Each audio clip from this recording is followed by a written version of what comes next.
लीजिए आराम से काटा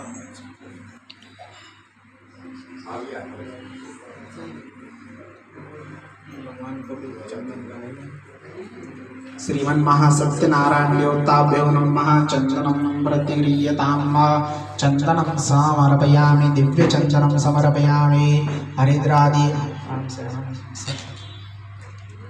सौभाग्यरूपाणि पुष्पाणि समर्पयामि, प्रार्थनापूर्वक नमस्कारं करोमि। श्रीमन् महासत्यनारायण देवताभ्यो नमः। पुष्पांजलि समर्पयामि। उनका परिचय भगवान को कराया और भगवान को कहा कि ये हमारे यजमान यहाँ पे विराजमान है, उनको और आने वाले सभी भक्तों को आप कृपा बनाए रखिए और हमारी पूजा निर्विघ्नपणे पार करिए, है ना। तो सबसे पहले हमें जब पूजा में बिठाया जाता है तो हमें माता पिता को वंदन करना है, अपने गुरु को, जो आचार्य आए होते हैं, जो गुरु जी आए होते हैं, उनको वंदन करना है। उसके बाद अपने इष्ट देवता साईं बाबा इनको प्रणाम करना है। सब भगवान को हमें आज्ञा लेनी है कि हम कुछ शुभ कार्य करने जा रहे हैं। तो आप सदगुरु साईनाथ महाराज की जय। समझ आया ना हमने यहाँ क्या पूजा किया? यदि नहीं समझ आए तो आप इनसे कुछ हमें पूछ सकते हैं।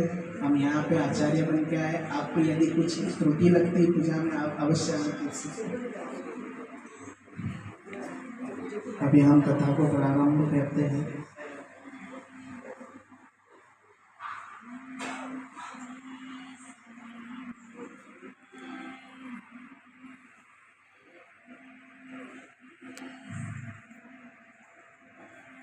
अरण्य में तीर्थ में सोनकादिक ऋषि 28,000 ऋषियों के साथ श्री सूत जी ने उनको पूछा कि 28,000 ऋषि मुनि वहाँ पे बहुत बड़ा यज्ञ कर रहे थे।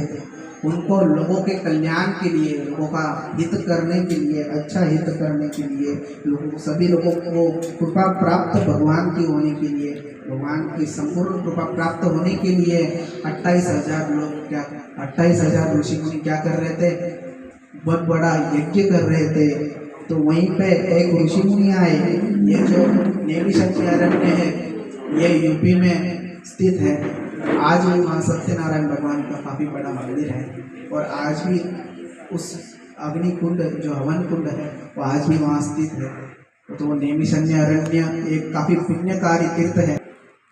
कुछ अच्छा अल्प ऐसा उपाय आप बताइए, हे नाथ, हे नारायण, आप मुझ पर दया कीजिए और कोई अच्छा उपाय मुझे बताइए। वो मनुष्य थोड़े प्रयास से ही अपने दुखों से कैसे छुटकारा पा सकते हैं। श्री हरि बोले, हे नारद, मनुष्यों की भलाई के लिए तुमने बहुत अच्छी बात पूछी है, जिससे करने के मनुष्य मोह से छूट जाते हैं। वह बात मैं कहता हूँ, उसे सुनो। स्वर्ग लोक व मृत्यु लोक दोनों में एक दुर्लभ ऐसा है, मैं अवश्य करूँगा। इस व्रत के विधि विधान को समझा और ब्राह्मण भिक्षा मांगने के लिए यहाँ वहाँ भटकने लगा। फिर भगवान का नाम स्मरण करते हुए यहाँ वहाँ जाने लगा। तो सत्यनारायण भगवान का व्रत में निश्चित करूँगा, ऐसे मन में संकल्प कर लिया। और वह ब्राह्मण यहाँ वहाँ भिक्षा मांगते मांगते भगवान की दया से उसको उसी दिन भरपूर भिक्षा मिली, भरपूर धन मिला, बहुत कुछ उसको भगवान की दया से मिला। फिर उसने क्या किया कि भगवान के कृपा से जो कुछ भी मिला उसी से सब कुछ सामान उसने खरीद लिया और भगवान अपने इष्ट बांधवों के साथ श्री सत्यनारायण भगवान की पूजा वो करने लगा और सभी परिवार के साथ सत्यनारायण भगवान की पूजा की। और समय में से वो ब्राह्मण भगवान की दया से धन संपन्न हो गया और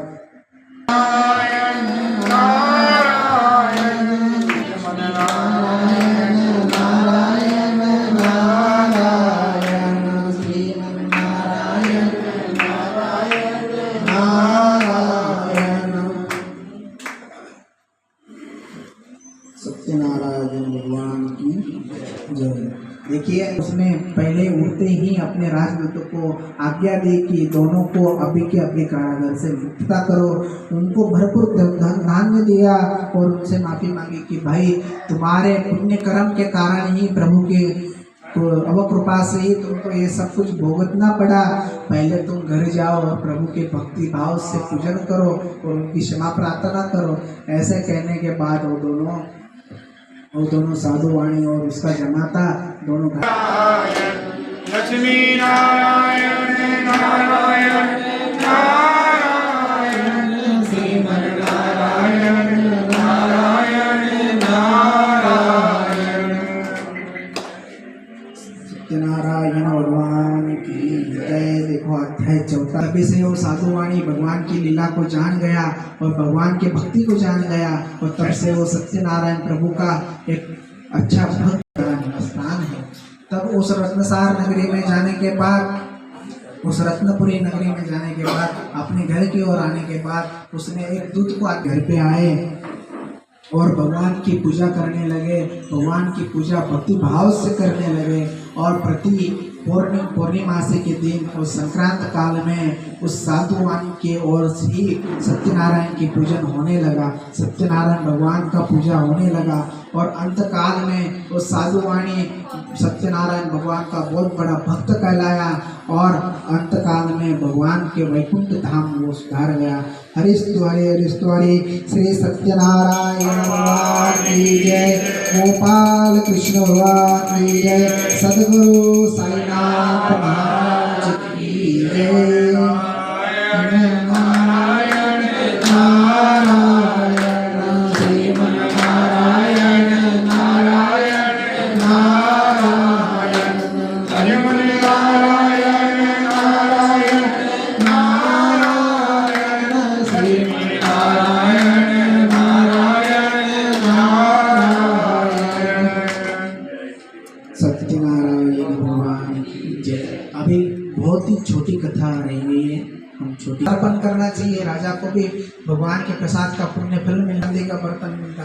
तो उन बालकों ने क्या किया, वो राजा को प्रसाद देने के लिए एक द्रोण पात्र में एक केले के पत्ते के ऊपर, तब जाके उस राजा ने क्या किया, उस राजा ने इस प्रकार से सत्यनारायण भगवान को कोई ईश कहता है, कोई काल कहता है, कोई सत्यदेव कहता है और इस कलयुग में हम श्री सत्यनारायण भगवान कहते हैं। हमारे शिरडी में साई सत्यनारायण भगवान की पूजा कहते हैं।